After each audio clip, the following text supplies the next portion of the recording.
Success అయ్యారు.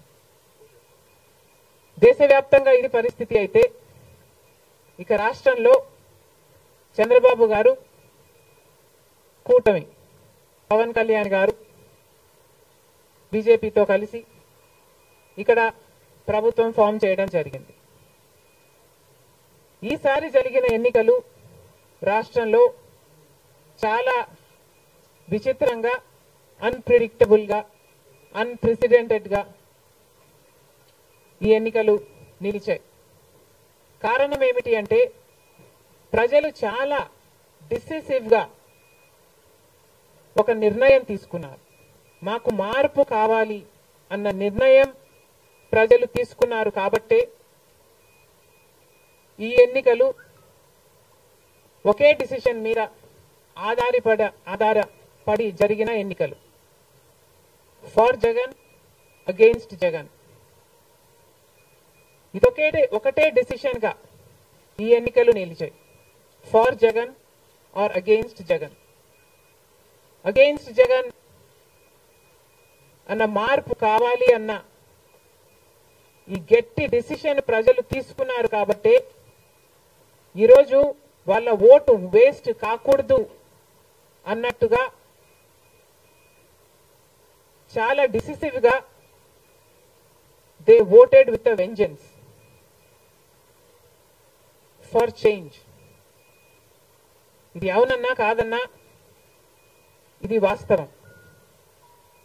కేవలం అంత గట్టి నిర్ణయం ప్రజలు తీసుకుని మార్పు కావాలి అన్న అంత గట్టి డిసిజన్ తీసుకున్నారు కాబట్టి ఇన్ ద ప్రాసెస్ ఈరోజు కాంగ్రెస్ పార్టీ కూడా అనుకున్న మేరకు పర్ఫామ్ చేయలేకపోయింది. కాంగ్రెస్ పార్టీ కూడా కేవలం నెల రోజుల ముందు సర్వే చేస్తే Congress party vote share between 6 to 7% ఉంది. దాన్ని మేము కష్టపడి పనిచేస్తే నేనే స్వయంగా 64 కాన్స్టిట్యుయెన్సీల్లో క్యాంపెయిన్ చేయడం కూడా జరిగింది. వీటన్నిటితో కనీసం 8% దాటుతుంది అని కాంగ్రెస్ పార్టీ ధీమాగా ఉంటే అది కూడా జరగలేదు. కారణం ఏమిటి అంటే ప్రజలు చాలా డిసిసివ్ గా వాళ్ళ ఓటు వేస్ట్ కాకూడదు, ప్రభుత్వం ఎలాగైనా మారాలి, మేము మార్చాలి అన్న డిసిషన్ తీసుకున్నారు కాబట్టి ప్రజలు కాంగ్రెస్ పార్టీకి కూడా ఓటు వేయడానికి ఆలోచన చేయడం జరిగింది. ఏది ఏమైనా కాంగ్రెస్ పార్టీ ప్రజల గుండెల్లో స్థానం సంపాదించుకోవడం మొదలుపెట్టింది. ఇది ఇలాగే అంచెలంచెలుగా పెరుగుతూ పోతుంది. రాహుల్ గాంధీ గారి నాయకత్వంలో మేమందరం కూడా కష్టపడి పనిచేయడానికి సిద్ధంగా ఉన్నాం.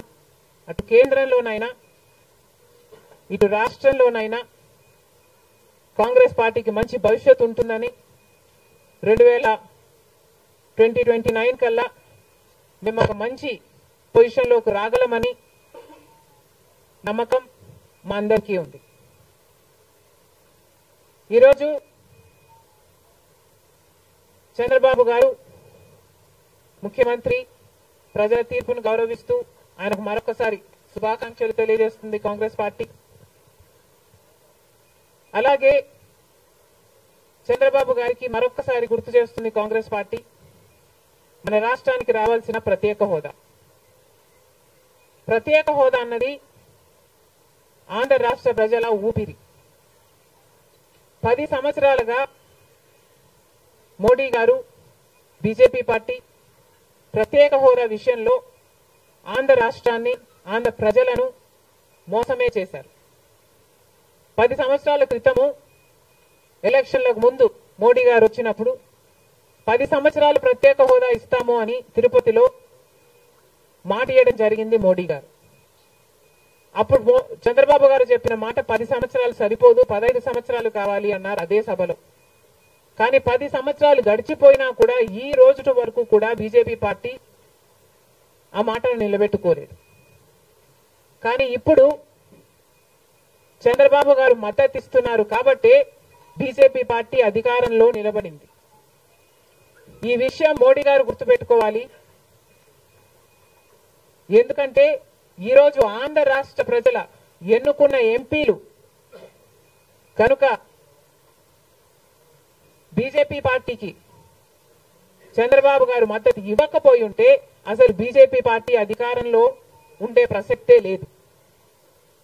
ఈరోజు బీజేపీ పార్టీ అధికారంలో ఉంది అంటే దానికి కారణం ఆంధ్ర రాష్ట్ర ప్రజలు అని మోడీ ఇప్పటికైనా గమనించాలి. చంద్రబాబు గారికి మరొకసారి గుర్తు చేస్తున్నాం, చంద్రబాబు గారు బీజేపీ పార్టీతో ఎలక్షన్లకు ముందు పొత్తు పెట్టుకుంటున్నప్పుడే కాంగ్రెస్ పార్టీ పదే పదే చెప్పడం జరిగింది, ఒక్క మాట అయినా తీసుకోకుండా, కండిషనల్ సపోర్ట్ అయినా మీరు ఎక్స్టెండ్ చేయకుండా, మీరు బేషరతుగా స్పెషల్ స్టేటస్ అన్న కండిషన్ పెట్టకుండానే మీరు బీజేపీ పార్టీకి ఎందుకు అలయన్స్ పెట్టుకున్నారు చంద్రబాబు గారు అని అప్పుడు ప్రశ్నించడం జరిగింది. ఇప్పుడు మళ్ళీ బీజేపీ పార్టీ చంద్రబాబు గారిని డిమాండ్ చేస్తుంది. ఇప్పుడు మళ్ళీ కాంగ్రెస్ పార్టీ చంద్రబాబు గారిని డిమాండ్ చేస్తుంది. బికాస్ మీరిచ్చిన ఎంపీల వల్ల ఆంధ్ర రాష్ట్ర ప్రజలు ఎన్నికైన ఎంపీలను మీరు బీజేపీ పార్టీకి ఇచ్చారు కాబట్టి, ఈరోజు బీజేపీ పార్టీ అధికారంలో ఉంది కాబట్టి చంద్రబాబు గారు ఈ విషయాన్ని గుర్తుపెట్టుకొని ఇప్పటికైనా మొండి పట్టైనా సరే స్పెషల్ స్టేటస్ అన్నది ఆంధ్ర రాష్ట్రానికి అవసరం కాబట్టి ఇప్పటికైనా స్పెషల్ స్టేటస్ మీద చంద్రబాబు గారు సీరియస్ గా వర్క్ చేసి ఇది సాధించుకు రావాలి అని కాంగ్రెస్ పార్టీ ఆంధ్ర రాష్ట్ర ప్రజల తరఫున డిమాండ్ చేయడం జరుగుతుంది.